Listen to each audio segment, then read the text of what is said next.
David Diehl, Fox NFL analyst, played with the New York Giants, won a couple of Super Bowls, and I'll let you answer Paulie's question there. Who controlled the music in the locker room? Well, in the locker room, that wasn't the big place for music. Everybody had their own stuff, headphones or their little speakers by their lockers, but the weight room was where the big challenge was for who gets control of the radio, who does it. It was all based on the veterans got to choose which station they went, and it was by position each day, which position got it. There was 4 different workout groups, so it was perfect. Did it get heated? No, not really. Nobody argued, No. complained? No. No fights? Nope, no fights. Did you ever see a fight in the locker room? Not in the locker room. I've seen, obviously, fights on the field, but not in the locker room. We police that ourselves. And not to mention, training camp, it gets heated. You're out there sweating. You're in Albany where we used to have it. That was when there were 2-a-days, when you'd be in pads both times. And, yeah, you'd get ornery out there. You'd get into fights on 1-on-1s and 9-on-7 drills when you do inside run. But the minute that you got off the field, it was over. That's football. That's the way it is. And then those same guys fighting would be in the locker room or in the training room or at the cafeteria all eating together because you're a team. Let's go back to the weight room. The most you ever benched? I wasn't the biggest bencher. That was Snee. Snee was a beast at benching in there. I think the most I've ever done was, 450. Snee was over 500 pounds. Yeah, it was insane. How many spotters do you have to have for 550 pounds? We would have 3, 1 in the back, 2 on the sides. But yeah, like I said, that was the great thing about our group is that we all worked out together. We pushed each other. So it's no coincidence that it led to success out on the football field. But I know you were talking about fighting. I got to bring up something from last week's playoff games. Okay, Reggie Nelson. Yeah. Of all people to go after on a sideline, you go after one of the baddest guys, Mike Munchak. Pick a trainer. Go after one of the yeah, but Munchak was there when he ran out of bounds. I don't think he picked on him. I know, but look who you're going at. That's not the guy you want to mess with on the sideline. Well, would you rather mess with him or Joey Porter? Well, that's the thing. We'll see what happens. They're saying that maybe Joey Porter isn't going to be allowed on the field for this game.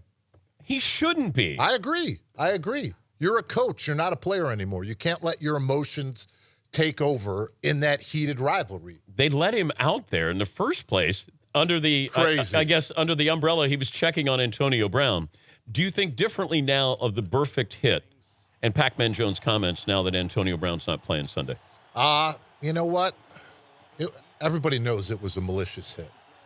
But this is what has happened in these games between these two teams for over a decade now. This is the way that they've played these games. But when you look at it, I mean, that hit cost the Bengals the game, and it cost their city the game. What if you have a teammate like Burfict, who's very talented, but the leadership of the team has to take over? But who's the leadership there? Well, it would be myself, the offensive line, Michael Strahan. Somebody has to pull those guys off to the side because you're hurting the team doing something individually. I don't know if you can do it during a game, can you? Yeah, you can. You can do it on the sidelines. You can just grab somebody and say, absolutely. Look. Get your head in the game. But you have guys who, this is what they want to do. They want to hurt people. Yeah. Right? Yeah. Burfict wants to hurt you. As an offensive lineman, you don't think the goal is to wear down a defensive lineman by running the football so that in the fourth quarter you're laughing and those plays that were 2-3 yard runs start breaking for 7, 10, 11, and you completely demoralize the defense. But you're not deliberately trying to hurt somebody. No, but you are trying to break down a football player. Well, Burfict was trying to take his head off. Agreed. Like I said, it was completely malicious. But I think overall, I think we've gotten soft. As a defense, I understand you want to be physical and you're not trying to purposely hurt somebody, but you're trying to get their quarterback, their starter out of the game. Hits on the quarterback are cumulative. You want to go to the second stringer. You don't want their best player out there holding the football every single play. Has the sport gotten soft?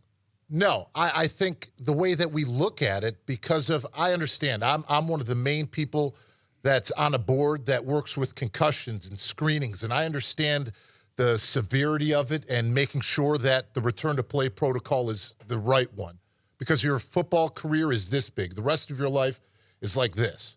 But at the same time, the most physical team wins football games. I know you did games this year for Fox. The best team you saw, above everybody else, not even a question. That I saw in person that I called was the Carolina Panthers. Why? Why are they better than everybody else? Because they're a team together. They win games together as a team, all three phases. And to go from last season where I called 3 of their games to seeing who they are this year with that same, almost the same personnel, with veteran leadership, with great coaches, but with an energy, they feed off of one another. That defense is phenomenal. They've all games this season. I think there's only 2 games where they didn't create 2 or more turnovers to give their offense an opportunity. Cam Newton forces defenses to play 11-on-11 football because of his ability to run and take things outside of the pocket. And for me, I have an unbelievable relationship with Dave Gettleman, their GM. He was with us when I was on the New York Giants. I had coffee with him every morning for almost 10 straight years. And he's built that Carolina Panthers team from the things that he learned from Ernie Accorsi and the foundation of what we did as a New York Giants team. Well, what happened to Cam Newton that he has the greatest rookie season a quarterback's ever had, and then all of a sudden you have people saying he shouldn't be starting? Well, I think the biggest thing that you saw was his development up until where he is now as a quarterback intellectually. You know, you think about the offense that he ran at Auburn. I mean, when he got to Carolina, I mean, he couldn't call a play in the huddle because of all the verbiage that goes with it to lead. And I think at your first instinct, which you can get away with when you're that athletic and you're that big, you can only use those tools for so long before the rest of the NFL catches up. And now you've seen him progress where he has those tools still, but the things that he has in between his ears on recognizing coverages, being able to read things, getting the ball to his playmakers. I mean, the last game of the season, which I had against the Tampa Bay Buccaneers, I mean, at halftime, 8 different receivers caught the football. And there's a reason, because he's going through his progressions and he's making smart decisions with it. He's David Diehl from Fox. Won a couple of Super Bowls with the Giants. He's going to stay with us. We'll come back. His Twitter handle, by the way, is at David Diehl 66. Yep. How long did it take you to come up with that? I know. Yeah. Any more brain busters?